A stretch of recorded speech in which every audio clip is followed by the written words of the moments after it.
இன்றைய தினம் எங்களுடைய நாட்டில் இருக்கின்ற முக்கியமான ஒரு பிரச்சனை தொடர்பாக எதிர்க்கட்சிகளுடைய தலைவர்கள் சேர்ந்து நடத்தும் இந்த கூட்டத்தில் முக்கியமாக நாட்டிலே கணக்காளர் நாயகம் இல்லாது என்றது ஒரு பெரிய பிரச்சனையாக இருக்கிறது. 2025ஆம் ஆண்டு ஜூன் மாதத்துக்கு பிறகு ஆக்டிங் என்ற அடிப்படையில் மட்டும்தான் ஒரு கணக்காளர் நாயகம் இருந்திருக்கிறார். அது எங்களுடைய அரசியலமைப்பு சட்டத்துக்கு முரணானதாக இருந்தாலும் அதுக்கு பிறகு இப்போது புது அரசாங்கம் வந்ததன் பிறகு கடந்த 9 மாதங்களாக எந்த ஒரு கணக்காளர் நாயகமும் இலங்கையில் இன்னும் தெரிவு செய்யப்படலை.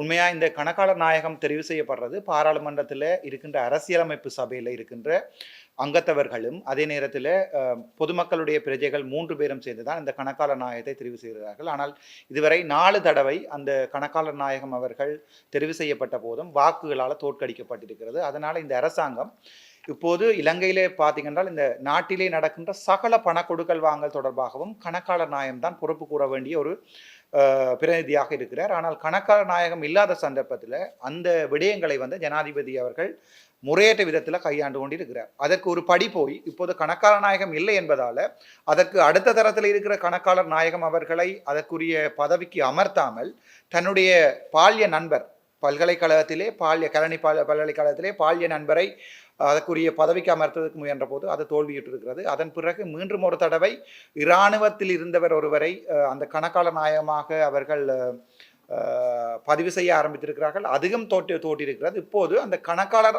ஆய்வாளர் நாயகத்தை தெரிவு செய்கின்ற கொமிட்டியை கூட ஜனாதிபதி தன்னுடைய நிறைவேற்று அதிகார ஜனாதிபதி முறைமையை கொண்டு அந்த கொமிட்டியை இல்லாமல் பண்ணுவதற்குரிய வேலைகள் இப்போது நடந்து கொண்டிருக்கிறது. இது எங்களோட நாட்டில் ஒரு மிகப்பெரிய பிரச்சனை. அதாவது இந்த நாட்டிலே கோப் கமிட்டி பாராளுமன்றத்திலே நடக்கின்ற சகல கொமிட்டிகளுக்கும் நாட்டிலே பொதுமக்களுடைய பணம் எவ்வாறு பாவிக்கப்படுகிறது என்பது தொடர்பான பதில்களை சொல்ல வேண்டிய பாராளுமன்றத்தில் கூட இது தொடர்பாக எங்களுடைய தயாசிரி ஜெயசேகர் அவர்கள் அதே நேரம் நிசாம் காரியப்பர் அவர்கள் போன்றவர்கள் கதைத்திருக்கின்ற போதும் ஜனாதிபதி திட்டமிட்ட ரீதியில் இந்த கணக்காளர் நாயகம் ஒன்றை தன்னுடைய கூலியால் ஒருவரை அமர்த்துவதற்காக இந்த விடயத்தை காலம் பின்தள்ளி கொண்டு போகிறார்.